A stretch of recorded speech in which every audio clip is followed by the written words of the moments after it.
किया जाता है। ये उपकरण अक्सर प्राकृतिक भाषा प्रसंस्करण, NLP और मशीन लर्निंग तकनीक का उपयोग करते हैं। यहाँ कुछ प्रमुख AI आधारित कई उपकरण दिए गए हैं जो हिंदी लिखने में मदद करते हैं, जैसे गूगल इनपुट टूल, शिफ्ट की Hindi keyboard apps, quickly Hindi, Hindi voice typing, Rekha Hindi typing, Bharat input tool, shift Microsoft word and Google dots. ये उपकरण न केवल लिखने की गति को बढ़ाते हैं बल्कि हिंदी में टाइपिंग को अनुभव को भी सरल और सटीक बनाते हैं। एक की मदद से शब्दों के सही रूपों का सुझाव मिलता है और टाइपिंग में होने वाली सामान्य गलतियों को ठीक किया जाता है। अगला विषय बताने के लिए वैष्णवी को बुलाती हूँ। धन्यवाद निकिता। अब मैं आपको हिंदी के महत्वपूर्ण कृत्रिम बुद्धिमत्ता सॉफ्टवेयर के बारे में बताऊंगी। हिंदी के लिए कृत्रिम बुद्धिमत्ता पर आधारित कई सॉफ्टवेयर और टूल्स उपलब्ध हैं जो कि हिंदी के प्रसंस्करण, अनुवाद, लेखन और समानात्मकता में मदद करते हैं। ये हिंदी के कार्य को सरल बनाते हैं। ऐसी कुछ प्रमुख सॉफ्टवेयर के बारे में मैं आपको बताऊंगी। सबसे पहले गूगल ट्रांसलेटर और माइक्रोसॉफ्ट ट्रांसलेटर जो कि ऑनलाइन अनुवाद की सुविधा प्रदान करते हैं, साथ ही रियल टाइम और मल्टी पार्टी चैटबॉट सिस्टम भी प्रदान करते हैं। और इसके साथ ही जीबोर्ड और अक्षर भारत जो कि हिंदी टाइपिंग के लिए कीबोर्ड प्रदान करते हैं और शब्दों के सही अक्षरों का भी रूप प्रदान करते हैं।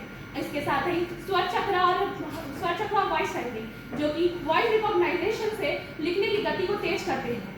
और Hindi English to Hindi translation आज की एक नई भाषा है जो हिंदी और इंग्लिश के मिक्सचर से बनती है, जो कि आपको इसका भी अनुवाद प्रदान करते हैं और ये लिखने की भी गति को बढ़ाती है। ऐसे ही कुछ और भी आदि टूल्स हैं जैसे कि I translate, Bhasha tech, Tata consultancy services and tools और अंतिम में AI चैटबॉट्स। Thank you. अब मैं धन्यवाद। अब मैं अगला विषय बताने के लिए समीर को आमंत्रित करना चाहूँगी। धन्यवाद वैष्णवी। मुझे आमंत्रित करने के लिए कृत्रिम बुद्धिमत्ता के बारे में बताऊंगा। कृत्रिम बुद्धिमत्ता के द्वारा हिंदी भाषा का विकास विभिन्न क्षेत्रों में निजी संस्थान और कार्यालयों में हो रहा है। इस टेक्निक का उपयोग मुख्य रूप से NLP, नेचुरल लैंग्वेज प्रोसेसिंग, प्राकृतिक भाषा प्रसंस्करण, अनुवाद, वॉइस रिकॉग्निशन और कंटेंट जनरेशन के क्षेत्र में किया जा रहा है।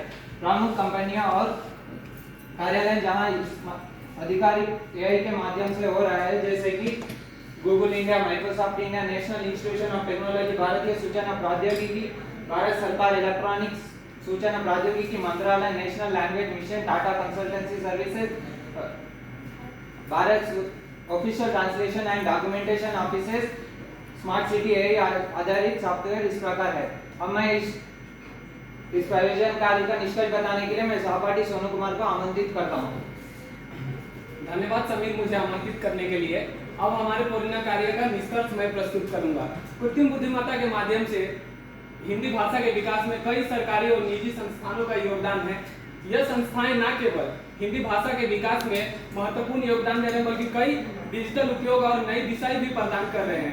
भारत सरकार के इलेक्ट्रॉनिक्स एवं सूचना प्रौद्योगिकी मंत्रालय ने भारतीय भाषाओं के लिए कई AI आधारित पहल शुरू की है।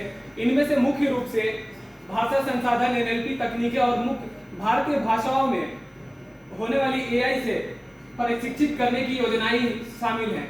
अगर आज मैं एक वाक्य में कहूं तो AI का युग है और हिंदी भाषा के विकास में AI का महत्वपूर्ण योगदान है।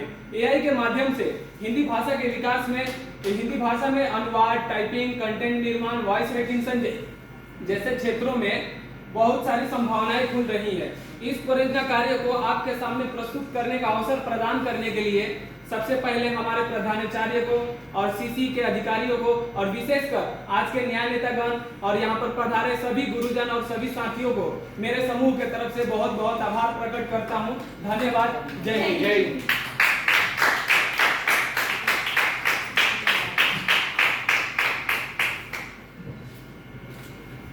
वर्तमान में ये विषय बहुत ज़्यादा चल रहा है।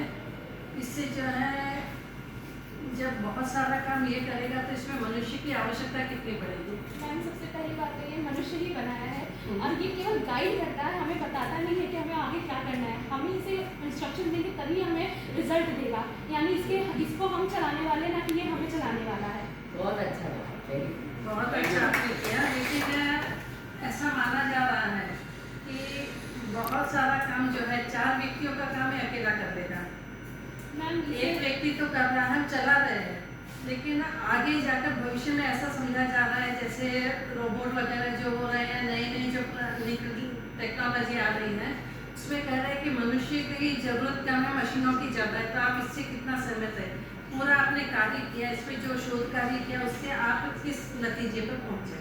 मैम ज़रूरत तो हर चीज़ की एक पॉइंट पे बहुत ज़्यादा होती है। क्या आज वर्चुअल टीचिंग भी आ गई, लेकिन टीचर की ज़रूरत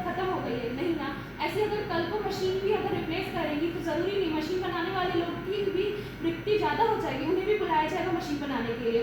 और अगर हम किसी भी अगर हम घर के भी कामों के लिए हाउसकीपर रखें जो कि रोबोट्स होंगे, उन रोबोट्स को रोबोट्स ऐसे होते हैं जिन्हें रोज चार्जिंग चाहिए, उनके मैकेनिकल इश्यूज होते हैं, उनके लिए इंजीनियर्स बनेंगे। तो रोबोट्स एक तरह से आपको एक अपॉर्चुनिटी ही देंगे, आपकी अपॉर्चुनिटी खाएंगे नहीं। तो आप ये शोध कार्य से एक निष्कर्ष पर निकले हैं कि इससे जो है मनुष्य को जो अभी एक सबसे बड़ा आ रहा है कि मनुष्य को काम में प्रयोग में लाकर मशीनों का ज़्यादा प्रयोग होना चाहिए। तो आप इससे सहमत है कि ऐसी कोई बात नहीं होगी? नहीं मैडम, इस पर हम उतना ही निर्भर होना है जितना हम हो सकते हैं, ज़्यादा उन पर हम निर्भर नहीं होना है, ये भी एक। और मैम दूसरी बात ये भी है कि आज हमारे जो किचन है उनमें इलेक्ट्रॉनिक्स आ चुके हैं, सिलेंडर की जगह ओवन आ चुके हैं, जो बेकिंग के लिए करते हैं, मिक्सर आ चुके हैं। तो इससे क्या हाउस वाइफ का काम कम हो जाता है। बस जहाँ न्यूक्लियर फैमिली रहती थी, जहाँ जॉइंट फैमिली रहती थी तो बहुत लोग रहते थे मदद कराते हैं, छोटी फैमिली हो गई है, बस इतना ही चेंज हुआ है। तो रोबोटिक्स के साथ भी इतना ही चेंज होगा कि जहाँ लोगों का काम थोड़ा था तो मशीन के साथ भी जाएगा। Very good.